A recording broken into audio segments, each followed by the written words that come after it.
मैं हूं वैदिक ऋषि। हमने इस भूमि का नाम भारत रखा राजा भरत के नाम पर, जो धर्म और साहस के प्रतीक थे। यही नाम आज तक जीवित है। मैं हूं पुराणों का भूगोलविद। हमने भारत को जम्बू द्वीप कहा, जहां जम्बू वृक्षों से भरपूर भूमि थी। प्राचीन काल में पूरी धरती को इसी नाम से विभाजित किया जाता था। मैं हूं आर्य परंपरा का विद्वान। उत्तर से दक्षिण तक फैली इस भूमि को हमने आर्यावर्त कहा। यहाँ धर्म, ज्ञान और संस्कृति का वास था। मैं हूं फारसी यात्री। हमने सिंधु नदी को हिंद कहा और इस भूमि को हिंदुस्तान। यही नाम सदियों तक चलता रहा। मैं हूं यूनानी भूगोलविद। हमने सिंधु नदी को इंडोस कहा और पूरी भूमि को इंडिया।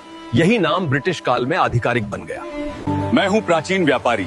भारत की सोने जैसी भूमि के कारण हमने इसे सुवर्ण भूमि कहा। सोने, मसालों और धन की धरती। मैं हूं अरबी नाविक। हमने इस धरती को अल हिंद कहा। सागर, मसाला, व्यापार और ज्ञान की भूमि। मैं हूं फारसी इतिहासकार। हमने इस देश को हिंद कहा, जो सिंधु नदी से निकला नाम है। मैं हूं पुराणों का कथावाचक। इस उपमहाद्वीप को हमने भरतखंड कहा, राजा भरत की विशाल भूमि। मैं हूं चीन का भिक्षु यात्री। हमने भारत को जिहोनगना कहा, ज्ञान और आध्यात्मिकता की भूमि के लिए। मैं हूं प्राचीन चीनी इतिहासकार। हमने भारत को यिंगतू कहा, महान धर्म, संस्कृति और व्यापार की भूमि। मैं हूं सुश्रुत 600 ईसा पूर्व का शल्य चिकित्सक। मैंने नाक, कान और त्वचा की सर्जरी विकसित की, जिसे आज प्लास्टिक सर्जरी कहा जाता है। मेरी पुस्तक सुश्रुत संहिता में 300 से अधिक शल्य तकनीकें लिखी हैं। यही भारत की सर्जरी परंपरा की नींव है।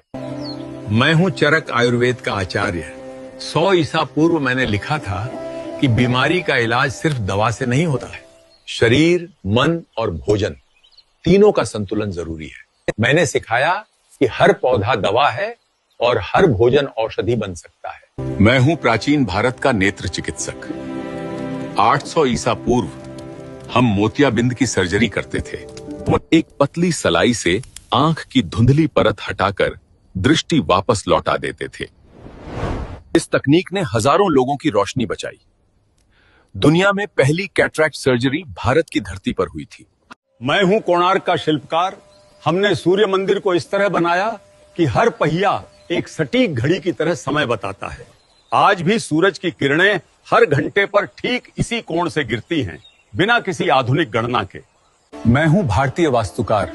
हमने ऐसे भवन बनाए जहां हर दिशा, हर खिड़की ऊर्जा के अनुसार तय थी, बिना बिजली